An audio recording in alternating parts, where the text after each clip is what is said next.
खतीब सिद्दीकी साहब, फिलहाल तो पाकिस्तान की काविशों से सीज फायर है, मगर अब महसूस हो रहा है कि ये बड़े तूफान से पहले की खामोशी है। डार्क ईगल जैसे गैर तजर्बाशुदा हाइपरसोनिक हथियार को मैदान जंग में उतारने की अमरीकी उजलत क्या ये साबित करती है कि ईरान का डीप अंडरग्राउंड मिसाइल नेटवर्क अब अमेरिका के रवायती फिजाई तसल्लुत के लिए नाकाबिले तस्खीर बन चुका है? शजिया, पहले तो मैं आपको ये बताता चलूं कि अभी हमारी ये जो टॉक्स चल रही हैं, ये सिलसिला अभी थोड़े अरसे पहले ही स्टार्ट हुई है, अप्रैल के महीने में। मैं आपसे ये शेयर करना चाहूँगा कि जब ये कोरियन वॉर, वियतनाम वॉर और अफगानिस्तान वॉर की जो टॉक्स हुई थी, तो उनमें टॉक्स तकरीबन 4.5 साल से लेकर 1.5 साल तक टॉक्स चलती रही हैं। तो ये अभी जो भी पोस्चर अपना अमेरिका अडॉप्ट करना चाह रहा है, ये सिर्फ शायद वो इसलिए है कि शायद थोड़ा सा और दबाव ईरान के ऊपर ये डाला जा सके, लेकिन ईरान ये चीज़ें समझता है। अब कोरियन वॉर की जो क्या कहते हैं टॉक्स थी, वो तकरीबन 2 साल चली थी। अच्छा। उसमें 158 मीटिंग्स हुई थी दोनों फरीकों के दरमियान। और उसके बाद आर्मिटस हुआ, यानी उस कहने का मतलब यह है कि पीस ट्रीटी नहीं, लेकिन जंग को रोक दिया गया, और वो आज तक वो आर्मिटस जो है ना, वो अपनी जगह पे कायम है। वियतनाम जंग 20 साल चली थी, 20 साल में चली थी, और जो उसकी जो टॉक्स चली थी वो कुछ 4 साल और 8 महीने चली थी। राइट। 202 पब्लिक सेशंस हुए थे और 36 प्राइवेट मीटिंग्स हुई थी, तब जाके इनका पीस ट्रीटी, जिसको पेरिस अकॉर्ड के नाम से जाना जाता है, वो अब मुकम्मल किया गया था। इसी तरह अफगानिस्तान वॉर आपके सामने है, 20 साल अफगानिस्तान की वॉर चली। इनकी भी आपस में जो नेगोशिएशन उस वक्त शुरू हुई जब अमेरिका ने ये फैसला कर लिया था कि यहाँ से अब पुल आउट कर जाना है।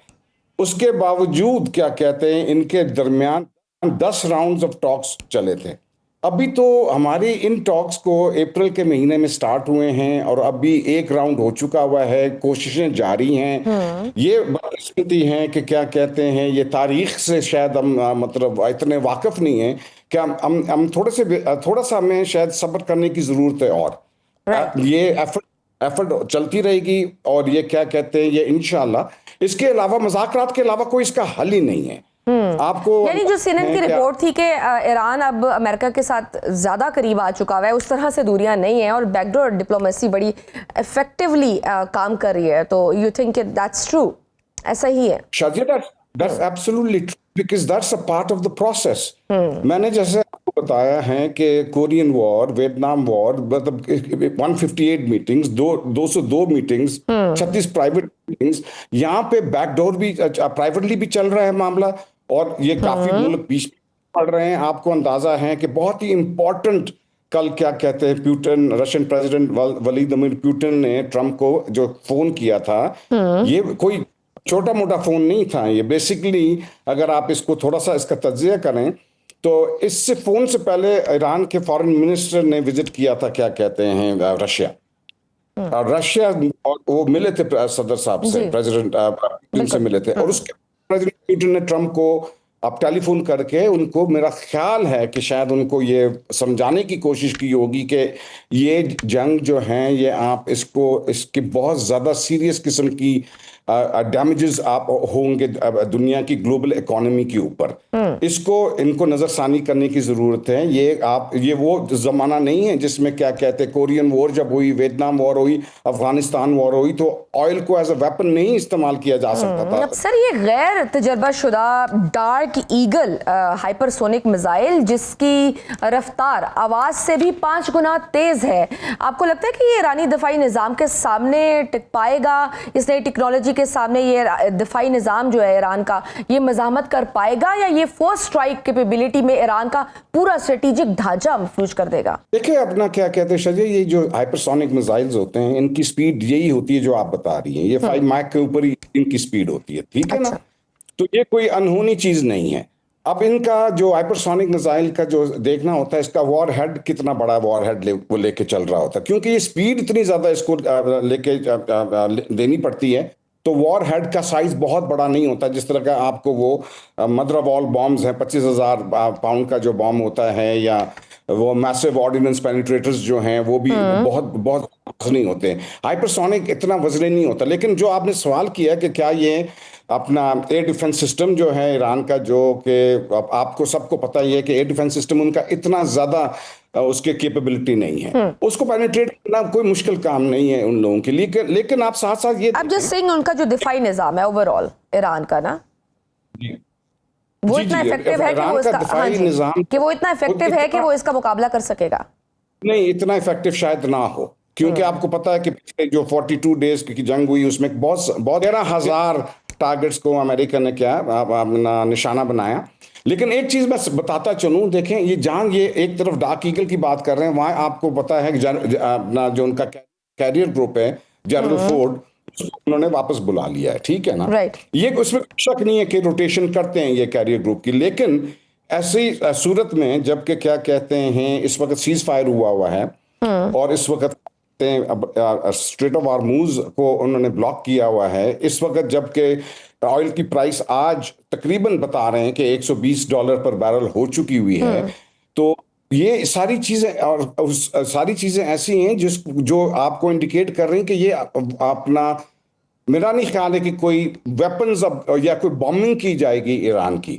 ट्रम्प साहब कह चुके हैं blockade is more effective than the क्या कहते हैं बॉम्बिंग जो हमने कैरी आउट किया है। ये दूसरी बात है कि ये अब सवाल पूछना पड़ेगा कि जी अगर ब्लॉकेड ज्यादा इफेक्टिव था तो ये शुरू में ब्लॉकेड क्यों नहीं आपने किया, ये बाद में ब्लॉकेड करने की क्या? अच्छा, ये भी तो सर रीजन हो सकती है, जैसे अक़वाम मुत्तहिदा की जोहरी एजेंसी के सरबराह रफ़ाइल ग्रूसी का कहना है कि ये जो 200 किलोग्राम अफजूदा यूरेनियम इस्फहान की सुरंगों में मौजूद है, क्या अमेरिका का हाइपरसोनिक प्लान दरअसल ईरान की इस जोहरी मरकज को बुनियादों समेत उखाड़ने का मंसूबा है, क्योंकि रवायती बम इन सुरंगों तक नहीं पहुंच पा रहे हैं, तो मे बी अब शायद उन्हें रियलाइज हुआ हो कि now we need to use this.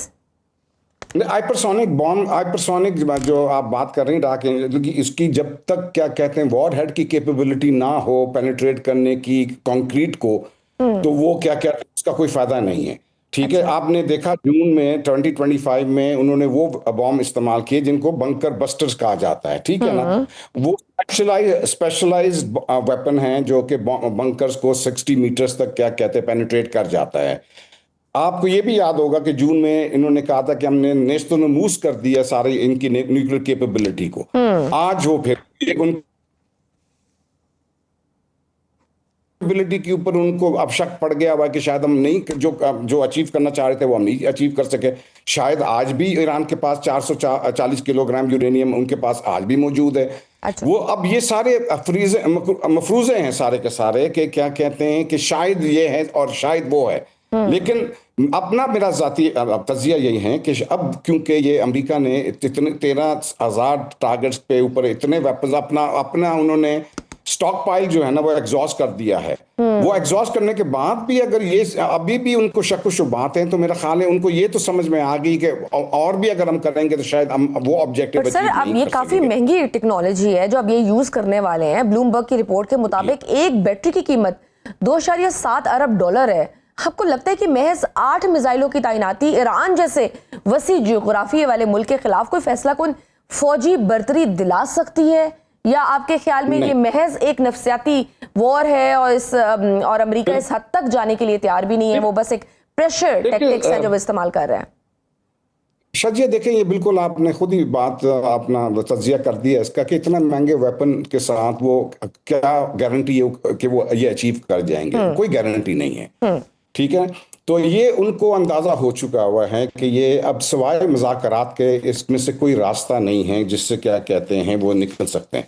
Focus इनका मुज़ाकरात की तरफ ही होना चाहिए। आपने शुरू में अपने इंट्रोडक्शन में भी कहा कि जो अब बयानिए हैं वो भी थोड़े से अब पहले से बेहतर होने शुरू हो गए, बहुत बेहतर नहीं हुए।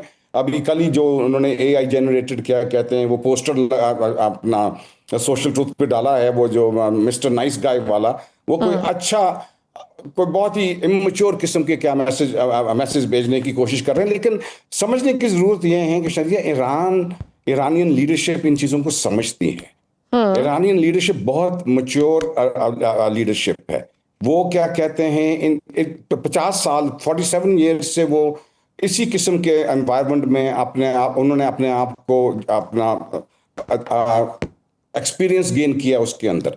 तो ये बहुत समझते हैं इन चीजों को। ये जिस तरीके के मर्जी क्या कहते हैं अपने वो बयानात देते रहे, ईरान को अंदाजा है लेकिन ईरान के लिए भी अब मेरा ख्याल है ये समझना जरूरी है कि ये कोई ना कोई इसमें से रास्ता निकालना जरूरी है, क्योंकि इसमें ग्लोबल इकोनॉमी से जो इंसानियत को नुकसान, जो अपना नुकसान पहुंच रहा है दुनिया में, सिर्फ बिल्कुल रीजन में नहीं, बात ईरान में एग्जैक्टली नहीं, पूरी दुनिया सफर कर रही है माशी तौर पर भी। सफर कर रही